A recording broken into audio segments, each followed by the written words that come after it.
Wait, what does that say? Go back to grade school, fool. No point in even talking to you. Oh my gosh. Oh, she just roasts people. She's actually toxic. She's a freaking troll. Mayuri looked confused. Confused and completely oblivious, as she should be, because she's wholesome and doesn't need her head filled with all of that garbage, okay? She was just talking about actual fruit melons, alright? Leave her alone. And so now she actually does like him, right? So it actually carries more weight that he said that. What's wrong? Ugh, that's not what she said.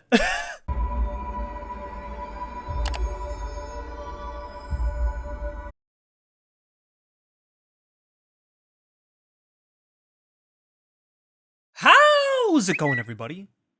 HoodlaMutt here, back with some more Steins Gate 0. And last time, well, a few different things happened. First, we had a nice, very bittersweet kind of scene with Maho and Okabe, where they had a moment together, and Okabe almost told her that he killed Kudets, but it seemed as though she was trying to stop him from saying that he was the one that actually did it, so that she didn't have to hate him or whatever. You know, it's what it kind of felt like. And then after that, we jumped into Kagari's head, and well, actually, we went into Okabe's head and said goodbye to Maho and Dr. Leskinen as they went back to America. We said goodbye to Amadeus and deleted her off of our phone. That was also very important information. And then after that, we went to Kagari, which is the one that's sticking in my head the most from last episode, which is that she is definitely part of CERN in this route. If it wasn't a sure thing before, it is now. I don't know why it's like freaking me out so much, but it's like, for some reason, I thought she was going to be something different, but she actually is seemingly part of CERN because she was helping Moeka after Moeka had been kind of shot up, apparently, from the gunfight. She was helping kind of heal her wounds, and she was also pretending like she was masquerading as FB to get Moeka to get back into shape again, to whip herself back into shape instead of just sitting there dying from her wounds. So, yeah, that happened. So now we're here, and we're in Okabe's head. So let's just get back to it, I guess. It was almost July. The rainy season hadn't been that bad this year, and what little remained of it had already disappeared. Temperature-wise, summer had come a long time ago. Summer. In other words, it had almost been a year since it happened. And then one Saturday afternoon, if I stayed home, not only would it be hot, but Dad would get on my case about helping with the family business. To get away, I'd come to the area around Ikebukuro Station. A year ago, I could have gone to the lab, but with Suzuha living there now, I'd mostly stopped going. But that meant that it was hard to find a place to study on my days off. It was too much trouble to go to the university. And the classrooms probably weren't open on weekends anyway. After a lot of research, I'd settled on spending my free days visiting this cafe near my parents' home and spending a few hours there. In fact, a lot of the other patrons did the same thing I did, buying a single cup of coffee and sitting there for hours on end. Some brought books, some brought computers. I chuckled to myself as I realized that I'd joined the ranks of the other normies. Oh, hello. Oh, it's Mayuri. Where are you now? Coffee. Oh, the usual cafe, right? I just went to your place and you weren't home. You did?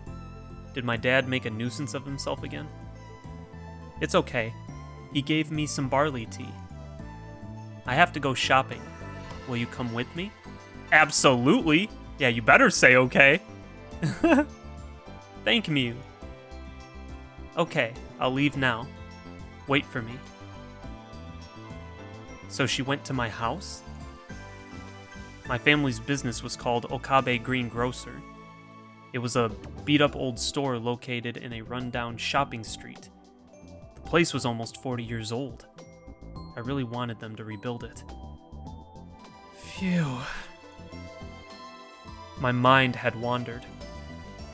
My Yeti was going to be here in less than 15 minutes, so maybe it was time to call it a day. I'd worked pretty hard during the morning, so it wasn't too bad. I was a little surprised at how hard I'd been working lately. I could feel how having a goal gave me energy. I needed to get to Victor Condria University as soon as I could. Victor Condria University. Is he thinking about Maho too? Oh, what about Kudits? Oh, dude, don't do this to me. Don't give me a love triangle, man. Dude, I don't want to feel bad for either one, bro. And you know he's gonna pick Kudits. Man, Maho's gonna be sad. I was still in contact with Maho via email and chat. She was evidently busy with her research, because she was always sleepy.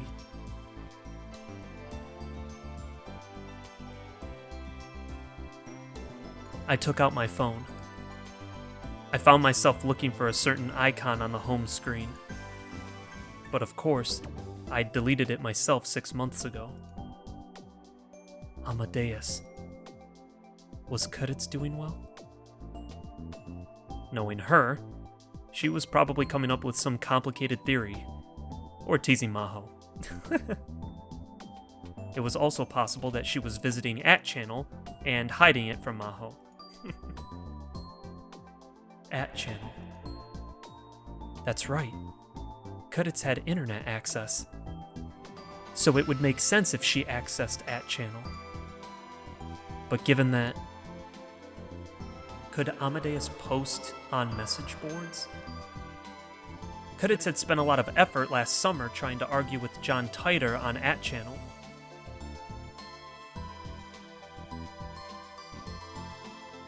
That happened in the Alpha World line, though. Still, it meant that she was okay with posting. So there was a chance that Kudits was doing the same thing.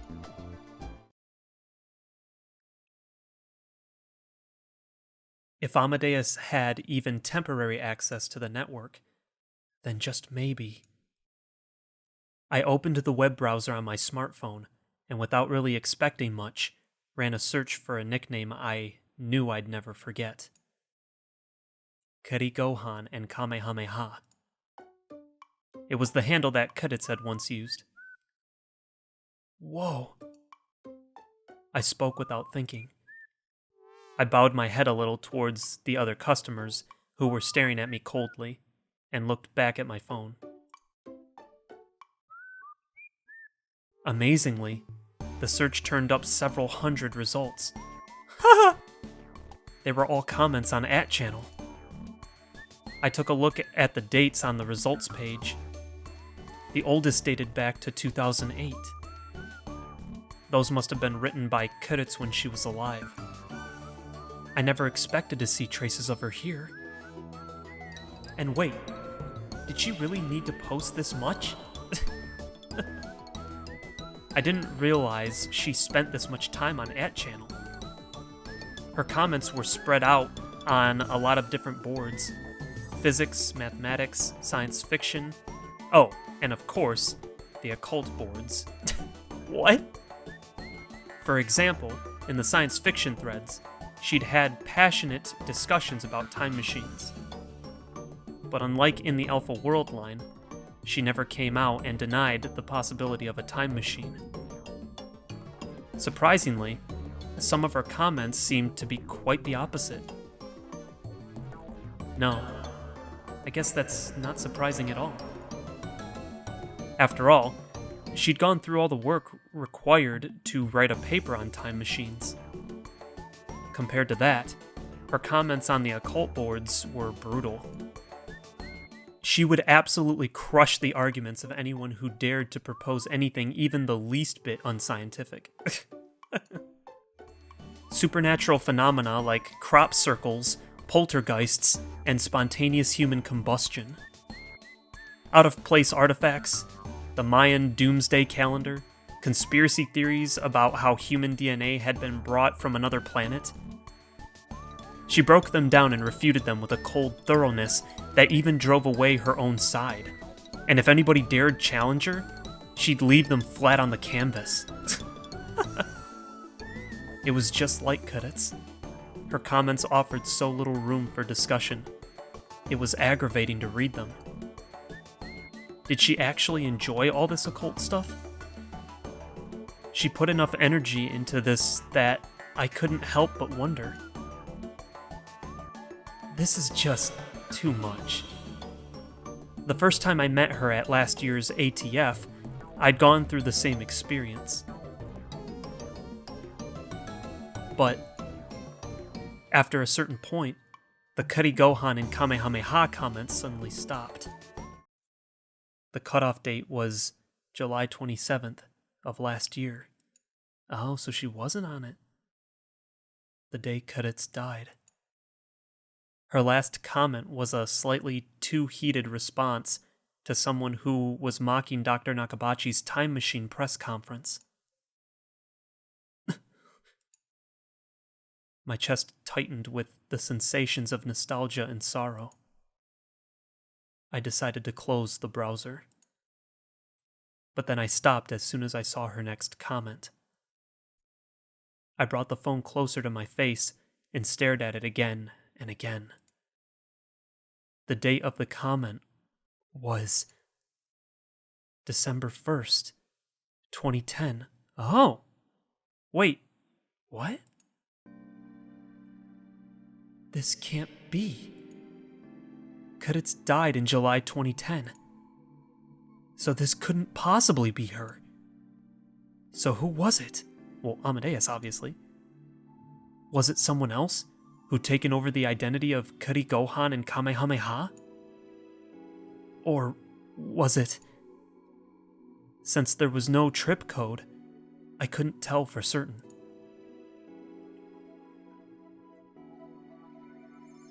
December 1st was just after Maho and Dr. Leskinen had come to Japan, and also about the time I'd encountered Kudets. After that, Kuri Gohan and Kamehameha commented at about a rate of once per week. Interesting, so they didn't stop then. Oh, well, I guess it staggered, right? So it stopped after her death and then picked up at around that time, right? I looked for the most recent comment. Wait, that's last night! It was a discussion about relativity theory.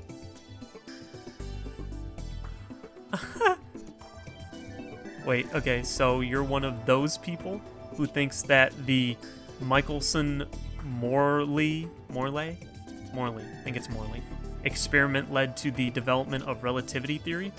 No wonder you weren't making any sense. She really did get foul-mouthed when she went on @channel. Wait, what does that say? Go back to grade school, fool. No point in even talking to you. Oh my gosh. Oh, she just roasts people. She's actually toxic. She's a freaking troll. What the heck? But then I realized that she said the same thing to me face to face. If this wasn't some imposter, if this really was Kudets, what a miraculous and yet stupid story. Did Maho and Dr. Leskinen know about this, I wonder? Probably not. Kudets wasn't going to tell them. I couldn't help but laugh. Should I try to make contact with her? I wanted to see if this Kuri Gohan and Kamehameha really was Kudets. and then I came up with a good handle. Salieri's neighbor. Salieri's neighbor. Of course, this was a knockoff of Maho's ID.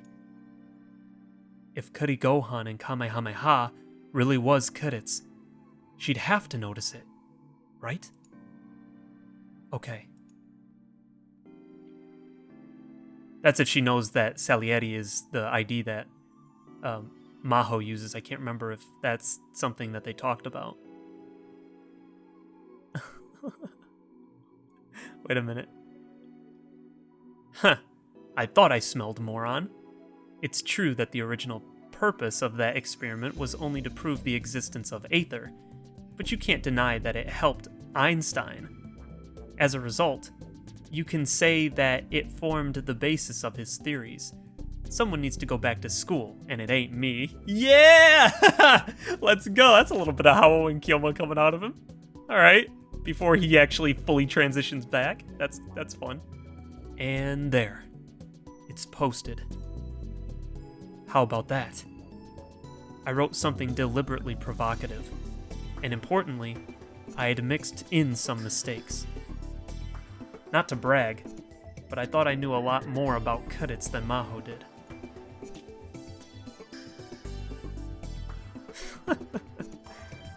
If it is Kuri's, this will fish her right in. Oh, Karin! At some point, Mayuri had walked up in front of me. Oh, you're here already? I'd been so busy writing my comment that I hadn't noticed. I hurriedly put the phone away and stood up. Okay, ready to go?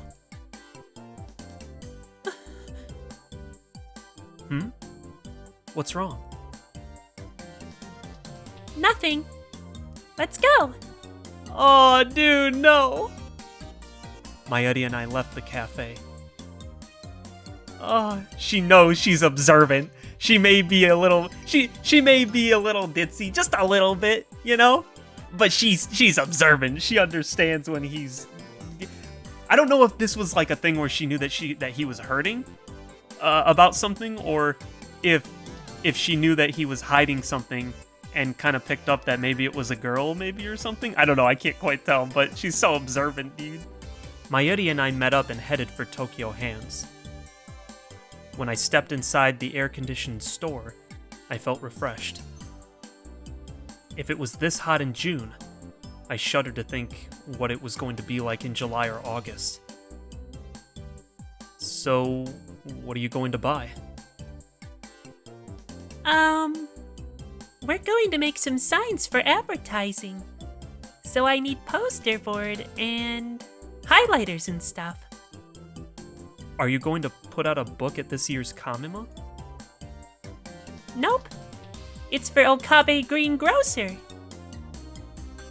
Huh? What did you say? My family business?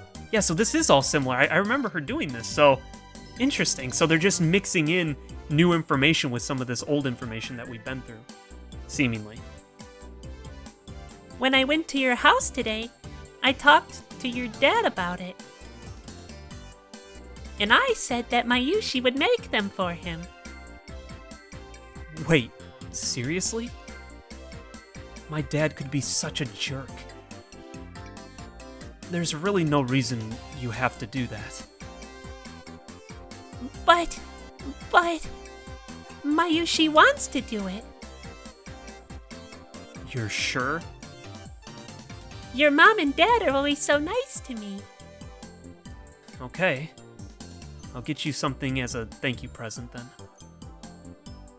Really? That makes me so happy. I took a quick look around and saw that they were selling a lot of things you could use for advertising.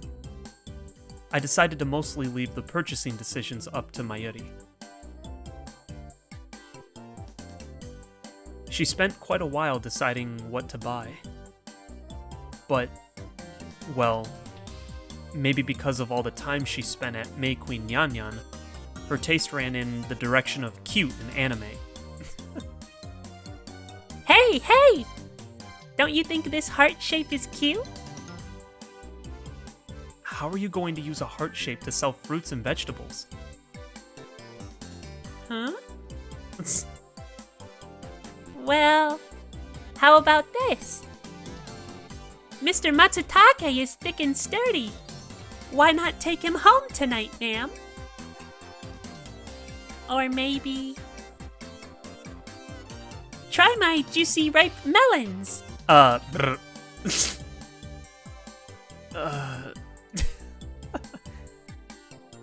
Daru didn't brainwash you while I wasn't looking, did he? Huh? No, never mind. Mayuri looked confused. Confused and completely oblivious, as she should be, because she's wholesome and doesn't need her head filled with all of that garbage, okay? She was just talking about actual fruit melons, alright? Leave her alone. Anyway, no heart shapes. It'll look like we're up to something we shouldn't be. Really? I think it's cute. It doesn't have to be cute. That's what I'm trying to say here. My original intention not to interfere had gone by the wayside. And anyway, if you buy any more of this, you're going to have extras. My shopping cart was filled with cardstock of various colors and shapes. This will last us for a long time. You're right. Okay, let's go then. We went to the cash register to check out. But since it was a Saturday, the checkout area was overflowing with shopping carts. Since it was going to take a while, I sent Mayuri to browse the toy section on another floor. I knew they'd have some stuff from one of her favorite shows, Rainet Kakaru. Mayuri looked apologetic, but did what I told her to. In the end, I waited a whole 15 minutes at the register. As an apology, I decided to get the present I'd promised her. She seemed really happy as she stared at the keychain. Yep, there's the keychain again. It was Upa, the mascot character from the Rainet Kakaru series. I told her when she went over to the toy section she could pick out anything she wanted, and this is what she chose. You seem pretty happy about that, given how many Upas you already have. And that's a regular green Upa, right? Not a rare one. The rare one? Do you mean the metal Upa? The most popular and rarest of the Upas was the shiny silver metal Upa. For example, whenever there was a lottery for rare Rainet Kakaru stuff at the convenience stores, the top prize was always a metal Upa. Mayuri had told me once that they sold for tens of thousands of yen at auction.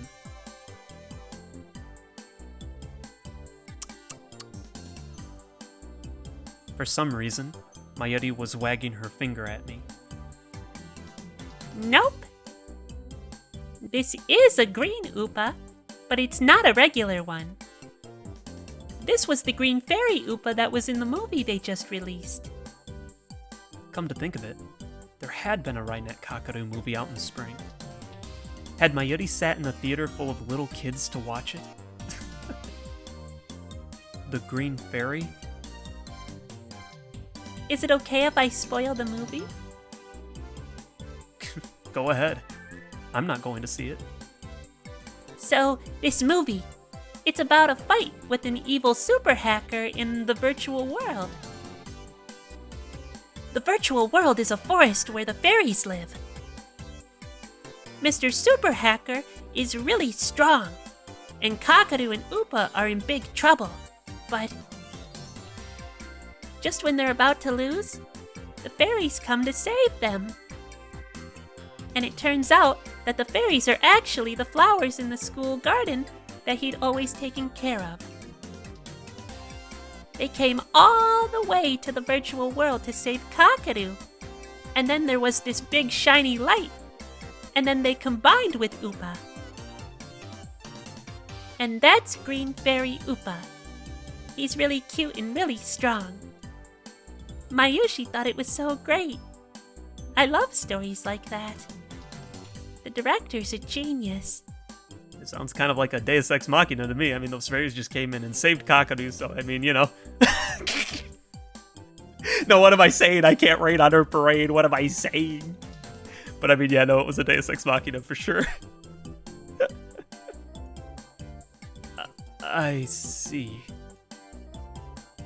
It was rare for Mayuri to get this excited about something.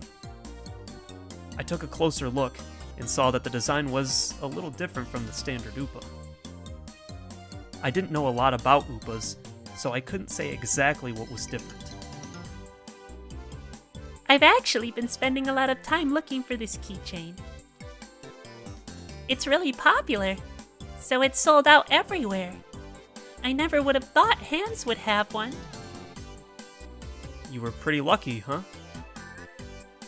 Yup, and it was the last one. I'm glad I came today. I need to thank you and your dad.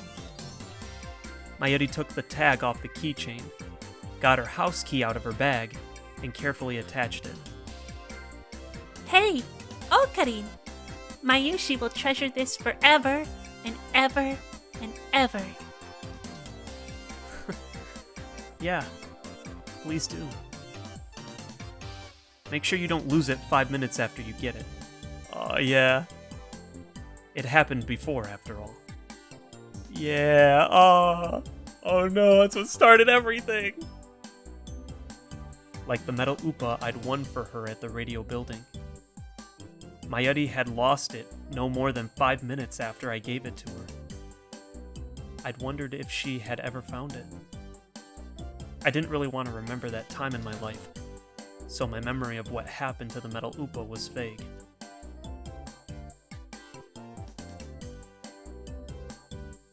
Yup, I'm never gonna lose it again. The two of us started to head back. I'm gonna work hard and make the ads for your shop, okay? Oh yeah, you've still got to do that. I'd been thinking the job was done once we bought the materials. The real work actually began now. Should I help too? No, I'm fine. Believe in Mayushi. Believe in the Mayushi that believes in herself. I'm a little worried after you tried to buy heart-shaped cardstock. It's fine. Well, it's nice of you to make them at all, so I won't complain. Oh, I need to call your mom. I'll tell her that I'll be home for dinner. Why not eat at my place? I'm sure either mom or dad will try to get you to stay anyway. I don't know. Are you going to stay at home the rest of today? You won't go to any singles parties? Oh yeah, I forgot about this. I haven't been to any lately. Last fall, when I'd been trying to become a normal college kid, I'd forced myself to go to as many as possible. But lately I'd been so busy with my studies that I hadn't had a chance. I see. Then maybe I will. Aww. Mayuri took out her phone and started to type something, when her expression suddenly darkened. She stopped moving. This is Fubuki, right? What's wrong? I just got a message from Kade. I didn't notice it. What should I do, Okarin? Mayuri seemed like she was on the verge of tears. Did something happen?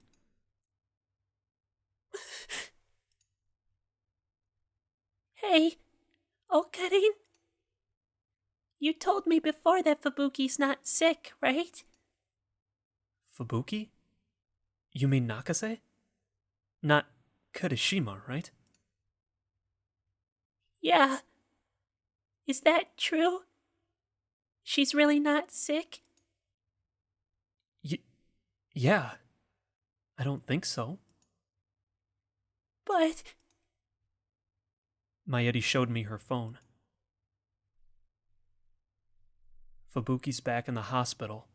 I'm on my way. Here's the location. She's back in the hospital? I couldn't believe what I was seeing on the screen. Alright, yeah, we're back in the hospital, but they're not letting me skip this, so they want me to see this for some reason. They're probably wanting me to see this. This must be important information that I need to, recall again or something. So, Fubuki was at a different location than before.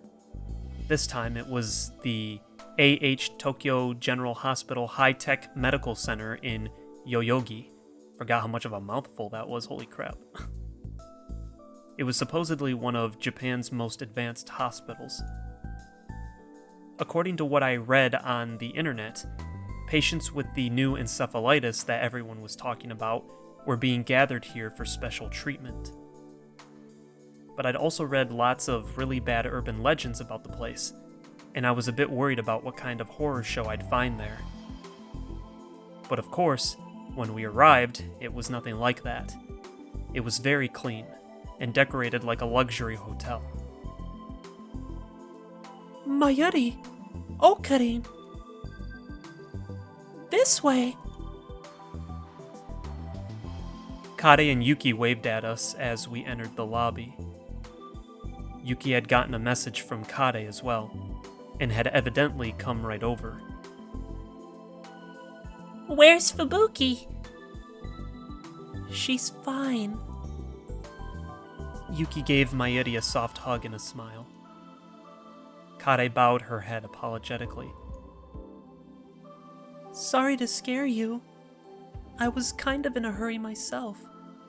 I should have checked more carefully before I messaged you. What do you mean? How's Nakase doing? I just met her mom in the hospital room, and it doesn't look like her illness has gotten any worse. Then they've just brought her here for more examinations or something? Yes, that's what they said. So there's nothing to worry about. Oh, I'm so glad. Mayuri looked extremely relieved as Yuki continued to hug her. Huh. If I remembered right, the last time they examined her, they said it was possible she had the disease, but as long as it didn't get worse, it wouldn't affect her daily life. They just told her to come back for regular checkups. The new encephalitis had arrived in Japan over 6 months ago, but the number of patients was still increasing. Fortunately, there hadn't been a single casualty yet.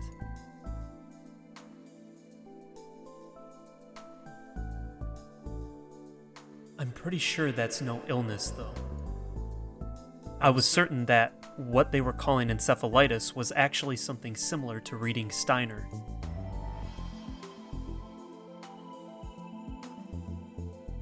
One time when I went to visit Fubuki in the hospital, I had secretly investigated the other patients. I wasn't able to get any proof, but I found out most of the patients in her wing had, to varying degrees, memories of the same world line. Many people had memories of Japan at war. Interesting. I don't think we ever got to see Fubuki in the hospital the second time, did we? I don't recall it. So I guess we'll see here if I remember. Can we see Fubuki? They say they're doing an MRI to look at her brain right now, so she's not in her room. I see. But it'll be done soon. Fubuki's mom told us to wait here. Kade motioned to Mayuri, indicating she should sit down at a nearby sofa. Once the exam is done, she's going to come get us. I let the girls sit down on the sofa and stood next to them while I surveyed the lobby. This is an amazing hospital, isn't it? Yeah. Is Nakase's family really rich or something? If she's staying in a place like this. No, that's not it. Fubuki's mom says that the Japanese and American governments are paying for a new treatment project. It's going to be centered around this lab and a dedicated hospital in America, supposedly. I see. I wasn't sure how I felt about that. If I was right about what this disease really was, it was hard to imagine a bigger waste of money. Please, give all the patients private rooms, and try to keep the rooms as far apart from one another as possible to ensure the patients don't come into contact. But there aren't that many rooms open! You need to do it anyway. If the patients talk to each other, they'll start to share the dreams, right? Sure, that's true, but once a person hears about someone else's dream, their brain can trick them into thinking they had the same dream as well.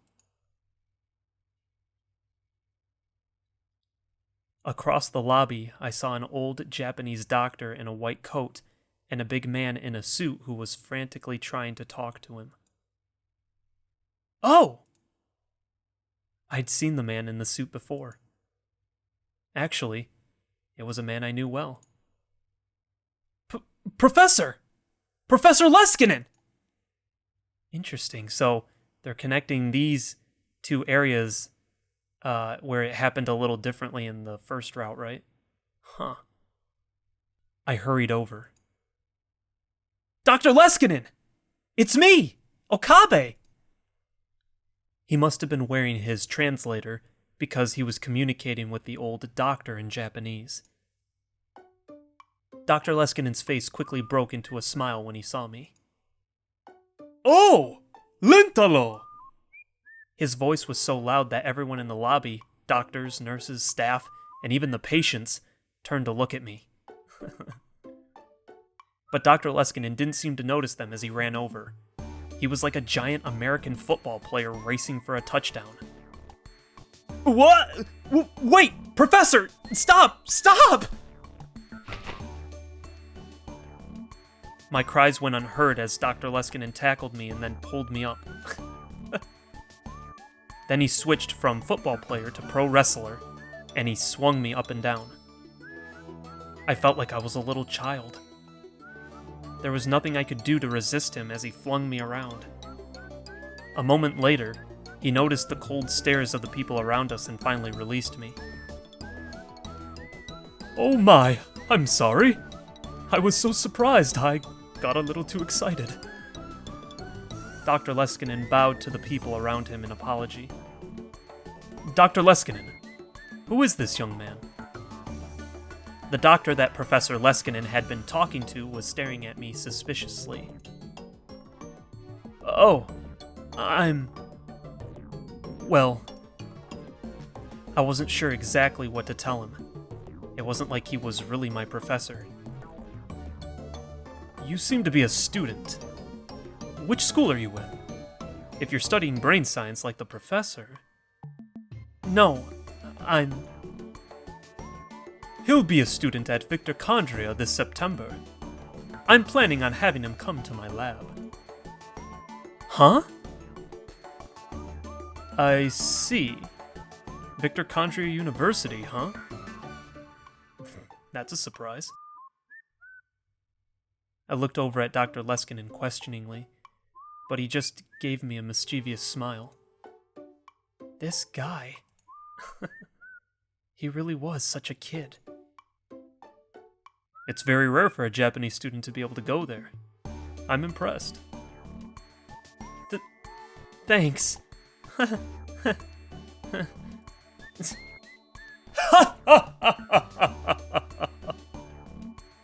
After the doctor left, I sighed loudly enough for Professor Leskinen to hear me.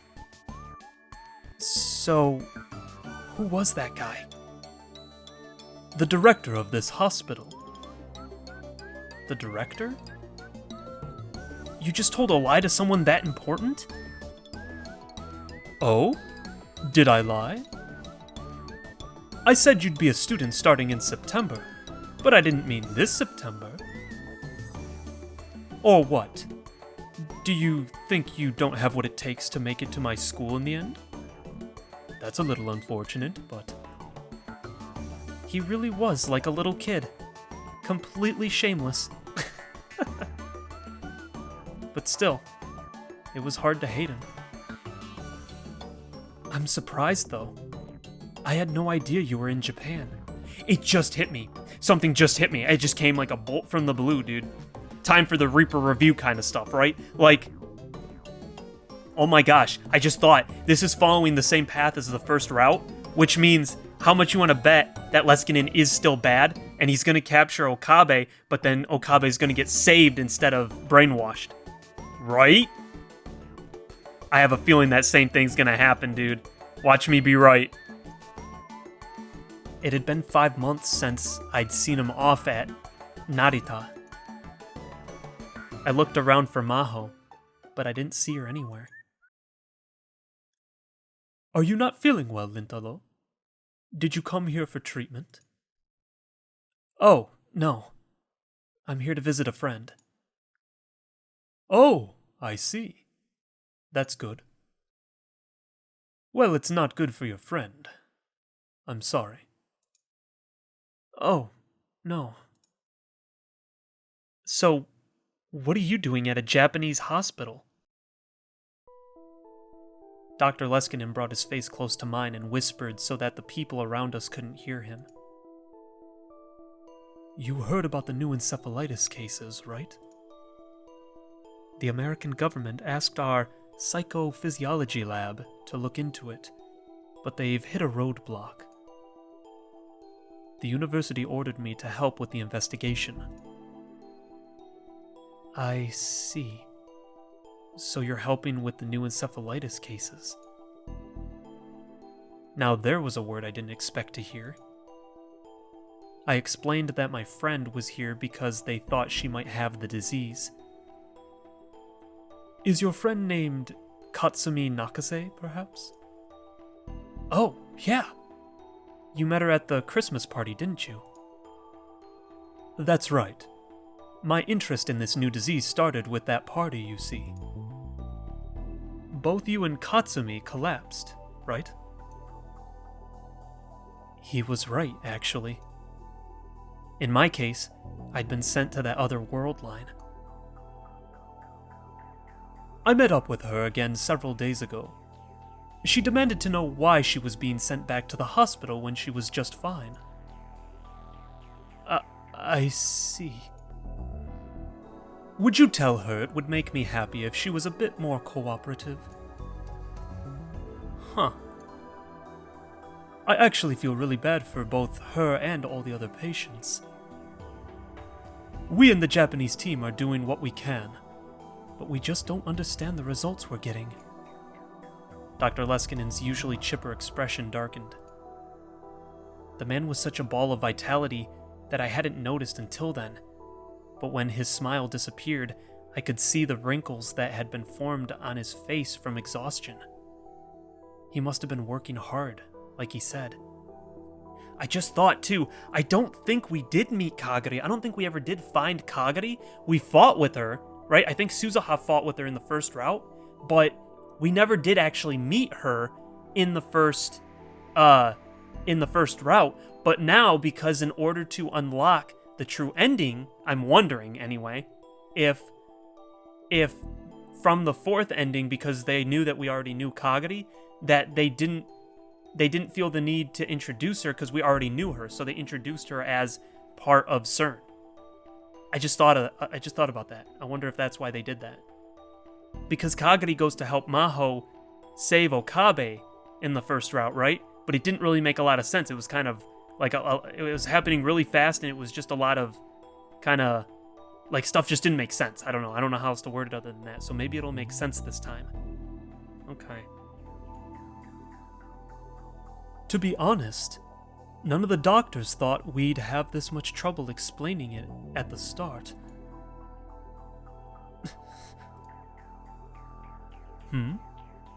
What's wrong, Lintalo? Oh, well, is there something wrong? No. I'm not a medical student, so this is all outside of my expertise. I was just about to tell him about my reading Steiner, but in the end, I couldn't do it. If my uninformed opinion was wrong, it could cost the encephalitis patients their lives. I couldn't just tell him when I didn't have any proof. And then his face drew close to mine again. By the way, Katsumi was saying something very interesting. Huh? She said something about not being sick, about how she was actually experiencing another world in her dreams. I told her not to say anything about it. Could she not help it? This was bad. They might start to doubt her sanity. Well, Nakase's got a very vivid imagination, maybe. She loves sci-fi and anime. So she probably just said she has the power to experience parallel worlds because she saw it on some show somewhere. I remember that I used to say stuff like that. I tried my best to come up with excuses, but Dr. Leskinen still seemed concerned. But still, I was really surprised when I started participating in the treatment project. One of the strange things about this illness is that many patients share the same dreams. I'm assuming it's similar to a mass hallucination. But what do you think? I've never seen this before. From a brain science perspective, I just don't have an answer right now. To be honest, unscientific is the word that seems to best fit. Like parallel worlds, or memories of a past life, you know. I see. It would help if you talked to Katsumi, too. There are some things you can't say to a doctor, but that you'll tell your friends. Sure. I'll ask her, I guess. So, Lintalo, that aside, I have a question for you. Dr. Leskinen was looking over my shoulder. I got a sense of this at the Christmas party, but your girlfriends really are cute, aren't they? Huh? Yeah, this again. I turned around and saw that Mayuri, Kade, and Yuki had all stood up from the sofa and were looking at me. When they saw Dr. Leskinen was looking at them, they waved. So, are any of these girls involved with you right now? Yuki, Kade, Mayuri, Luka? Or maybe Katsumi? He doesn't know about Luka. What? His words were so surprising, I couldn't think of anything to say. Maho would often call this middle-aged man a mischievous boy, and that was exactly the look he had on his face. No, I won't force you to tell me. I don't want to pry into your private life.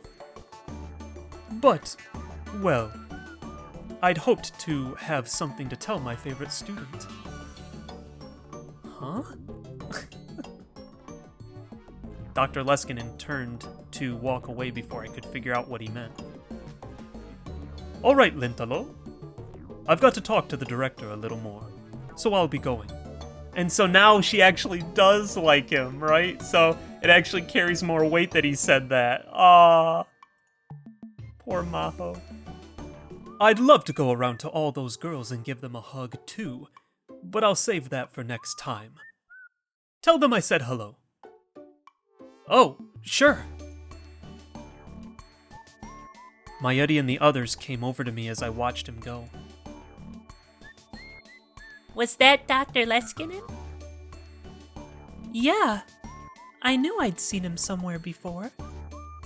I thought he'd gone back to America. Huh. Oh, cutting? There was no way I could tell the girls what Dr. Leskinen and I were just talking about.